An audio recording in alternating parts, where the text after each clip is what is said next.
Hello guys, welcome back to my channel. आज मैं आपके लेके आ रही हूँ पॉपुलेशन ज्योग्राफी का एक नया टॉपिक जो इस प्रकार है।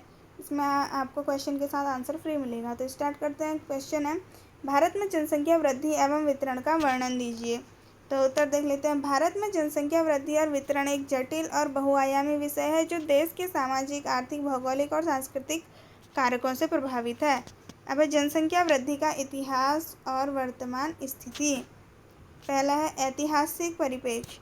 भारत की जनसंख्या में उल्लेखनीय वृद्धि 20वीं सदी में देखी गई।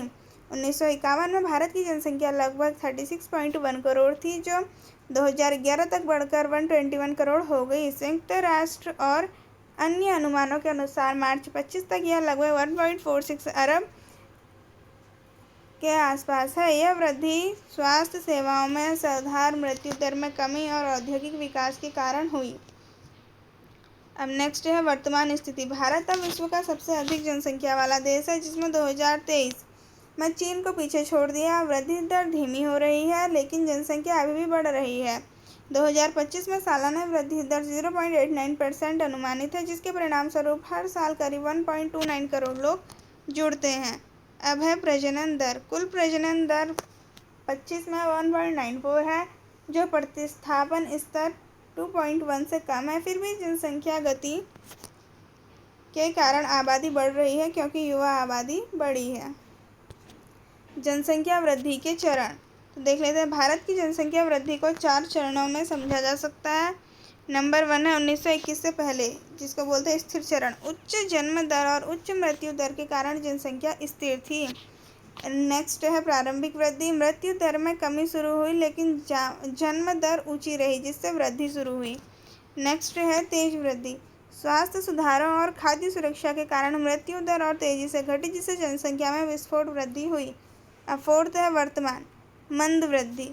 जन्म दर में कमी शुरू हुई, परिवार नियोजन कार्यक्रम प्रभावी हुए और वृद्धि दर धीमी पड़ गई। अनुमान है कि 2048 तक जनसंख्या 1.6 अरब के शिखर पर पहुंचेगी, फिर घटेगी। अब आगे जनसंख्या वृद्धि के कारण। नंबर 1 है इसमें उच्च जन्म दर। ग्रामीण क्षेत्रों और आर्थिक रूप से कमजोर वर्गों में प्रजनन दर अधिक है। नवीनतम राष्ट्रीय परिवार स्वास्थ्य संरक्षण के अनुसार गरीब समूहों में TFR 3.2 है, जबकि धनी समूहों में 1.5। मृत्यु दर में कमी। बेहतर स्वास्थ्य सेवाएं, टीकाकरण और स्वच्छता ने जीवन प्रत्याशा को बढ़ाया। 2025 में औसत आयु 70 वर्ष के करीब रही। अब सांस्कृतिक कारक। जल्दी विवाह, बड़े परिवार की चाहत और गर्भ निरोधक के सीमित उपयोग का। नेक्स्ट है जनसंख्या गति। वायु आबादी के कारण अगले कुछ सालों तक वृद्धि जारी रहेगी। जनसंख्या का वितरण। भारत में जनसंख्या का वितरण असमान है और इसे भौगोलिक, सामाजिक और आर्थिक कारकों के आधार पर समझा जा सकता है। इसमें फर्स्ट है जनसंख्या घनत्व। 2025 में भारत का और जनसंख्या घनत्व लगभग 492 व्यक्ति प्रति वर्ग किलोमीटर है। यह विश्व औसत 61 से कहीं अधिक है। सेकंड है उच्च घनत्व वाले क्षेत्र। गंगा का मैदान। उत्तर प्रदेश, बिहार और पश्चिम बंगाल में उपजाऊ भूमि और नदी के कारण घनत्व 1000 से अधिक है। उत्तर प्रदेश सबसे अधिक आबादी वाला राज्य है। नेक्स्ट है शहरी क्षेत्र। दिल्ली, मुंबई व कोलकाता जैसे महानगरों में औद्योगिक और रोजगार के अवसरों के कारण घनत्व अधिक है। अब नेक्स्ट है निम्न घनत्व वाले क्षेत्र, जिनमें सबसे पहले आते पहाड़ी क्षेत्र। हिमाचल प्रदेश, उत्तराखंड व पूर्वोत्तर जैसे अरुणाचल प्रदेश 17 प्रति वर्ग किलोमीटर में कठिन भूभाग के कारण आबादी। अब नेक्स्ट है रेगिस्तानी क्षेत्र। राजस्थान के पश्चिमी हिस्सों में पानी और संसाधनों की कमी के कारण घनत्व कम है। नेक्स्ट है सिक्किम। सबसे कम आबादी वाला राज्य है सिक्किम। अब वितरण को प्रभावित करने वाले कारक सबसे पहले आ जाते हैं भौगोलिक कारक। उपजाऊ मैदान और भूमि। उपजाऊ मैदान जैसे गंगा यमुना, जल उपलब्धता और समतल भूमि जनसंख्या के आकर्षण करते हैं, को आकर्षित करते हैं। पहाड़ और रेगिस्तान कम आकर्षित करते हैं। अब है आर्थिक कारक।